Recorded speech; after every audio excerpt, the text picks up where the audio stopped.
Assalamualaikum warahmatullahi wabarakatuh.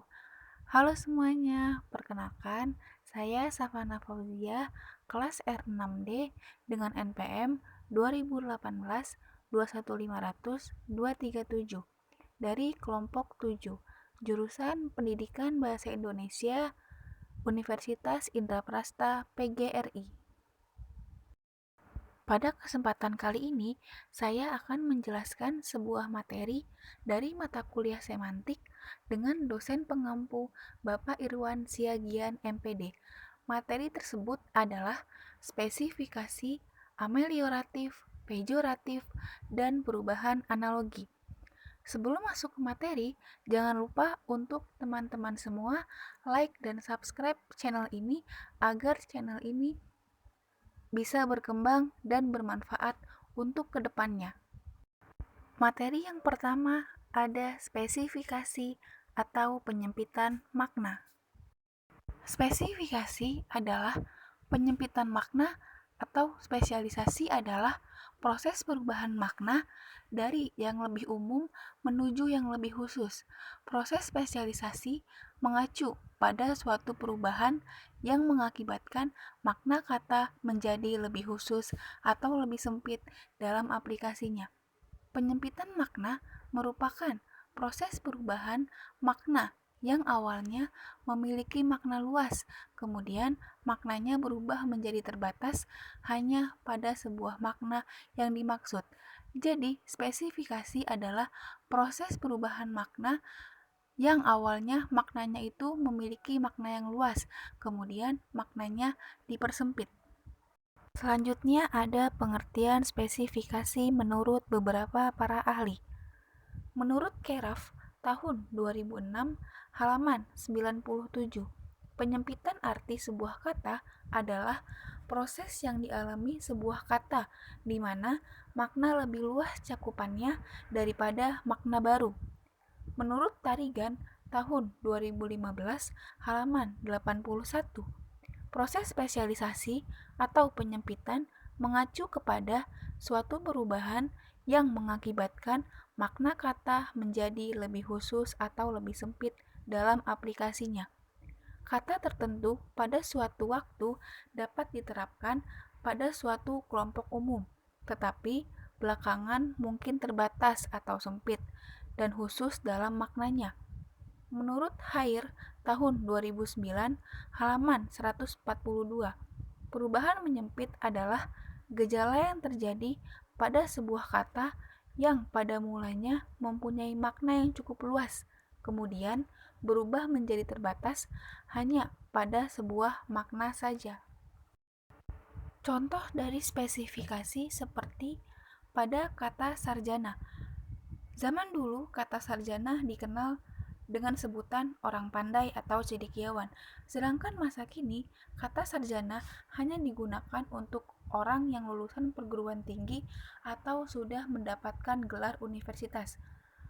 Pada kata motor, motor bahasa aslinya menunjukkan pada semua alat gerak, kemudian mengalami penyempitan makna, yaitu sepeda motor, supaya memiliki makna lebih khusus.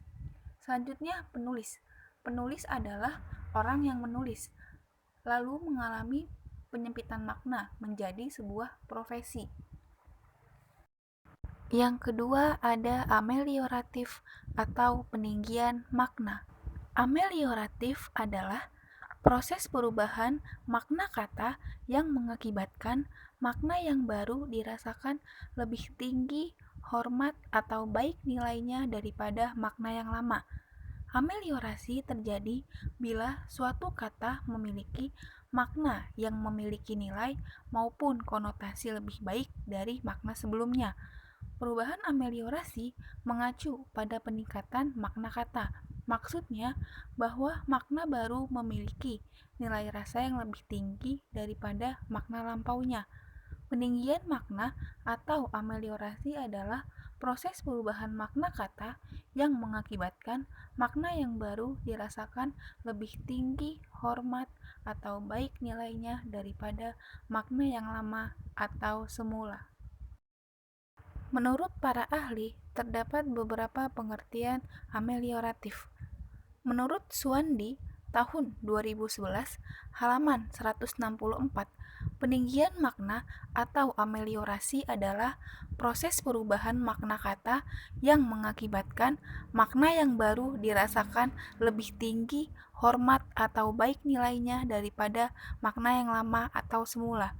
Menurut Wahya dan Waridah, tahun 2017, halaman 79, ameliorasi adalah perubahan makna kata yang nilainya lebih tinggi daripada makna asalnya.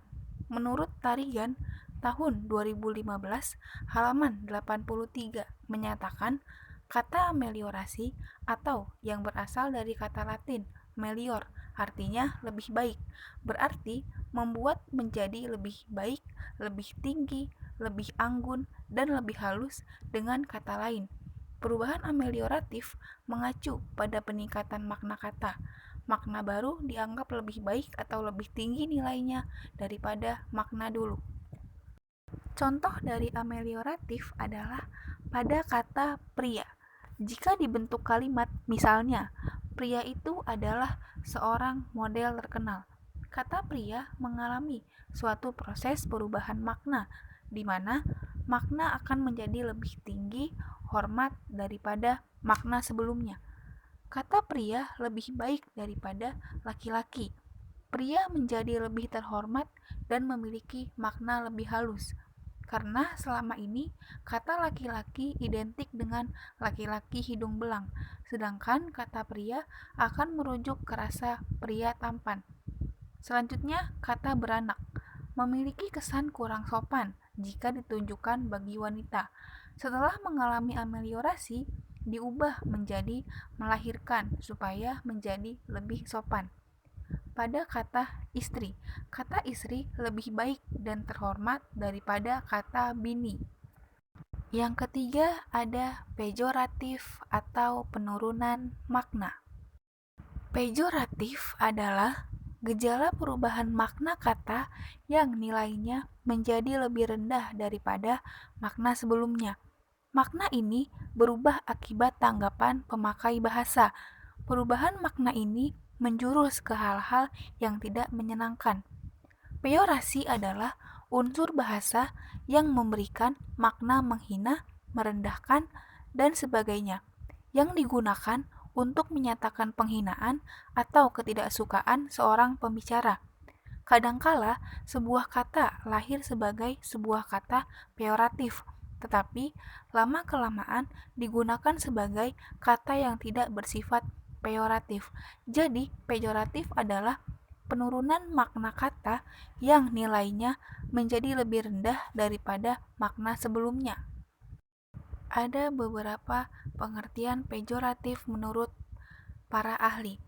Menurut Suwandi, tahun 2011, halaman 165, penurunan makna atau peyorasi adalah proses perubahan makna yang mengakibatkan makna baru atau makna yang sekarang dirasakan lebih rendah, kurang baik, kurang menyenangkan, dan kurang halus nilainya daripada makna semula atau makna lama.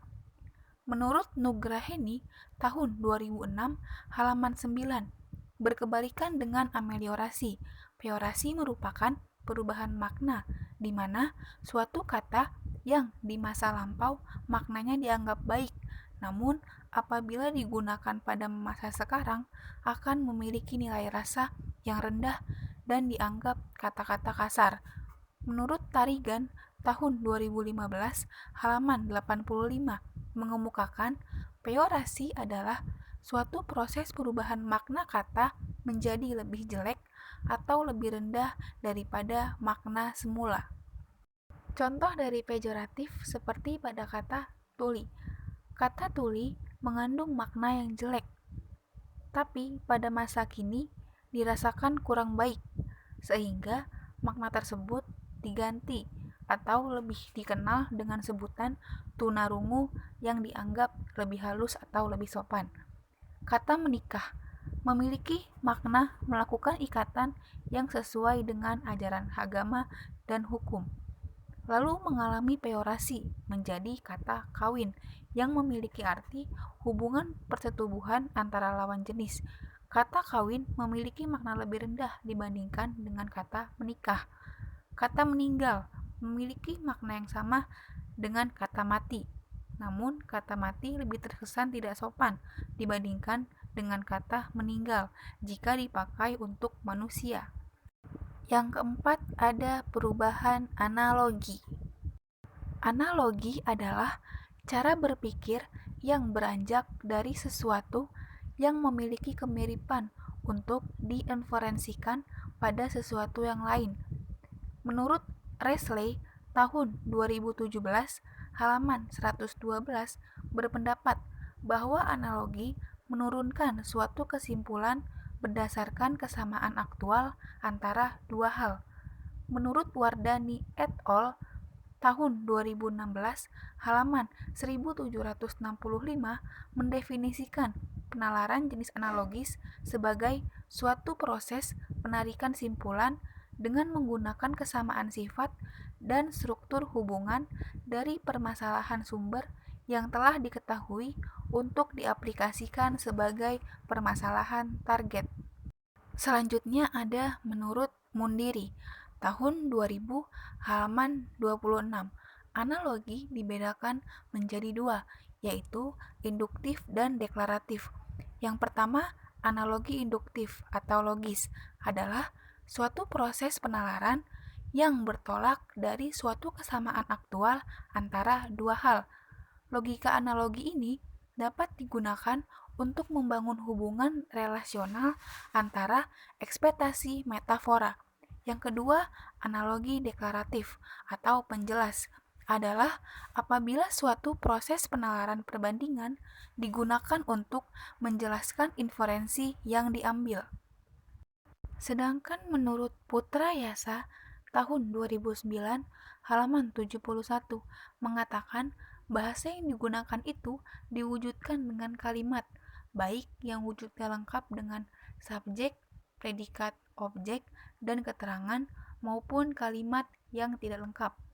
Maka berbicara tanpa menggunakan logika atau nalar akan mempersulit lawan bicara, tidak mengerti, dan bingung memahami maksud pembicara. Analogi dapat dimanfaatkan sebagai penjelasan atau sebagai dasar penalaran. Sebagai penjelasan biasanya disebut perumpamaan. Penalaran tidak lepas dari sebuah logika, bahwa logika merupakan ilmu berpikir yang tepat dan sekedar ia dapat menunjukkan adanya kekeliruan-kekeliruan di dalam rantai proses pemikiran sehingga kekeliruan dapat dielakkan. Dengan demikian, logika selalu berhubungan dengan penggunaan bahasa. Tanpa bahasa tidak akan tercipta pikiran-pikiran yang logis.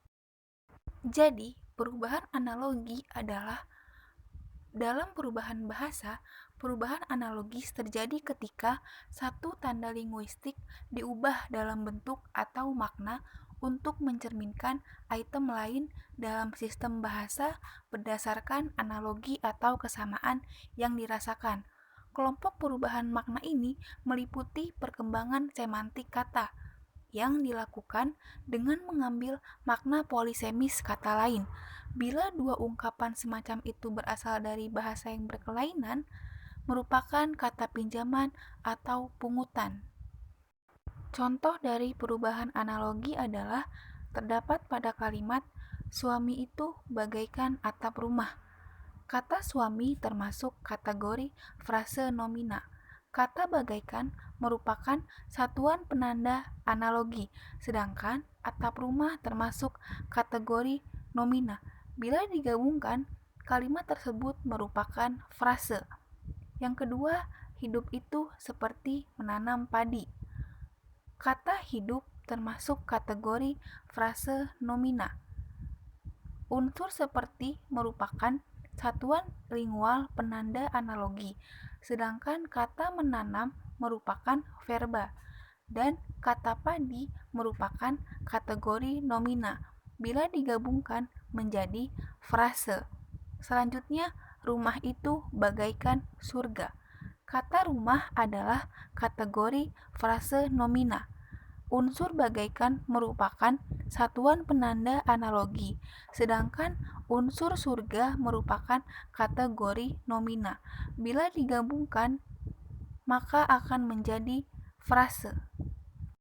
Dari penjelasan materi tadi, simpulannya adalah penyempitan makna atau spesialisasi merupakan proses perubahan makna yang awalnya memiliki makna luas, kemudian maknanya berubah menjadi terbatas hanya pada sebuah makna yang dimaksud.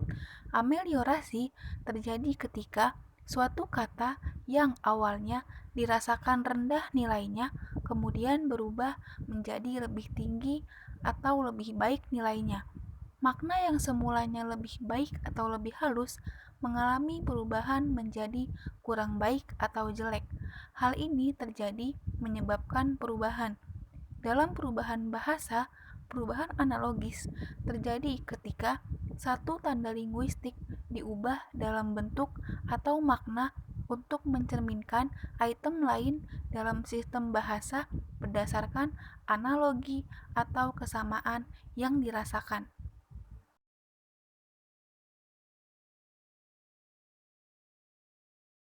Terima kasih kepada teman-teman semua yang sudah menyimak materi dalam video ini.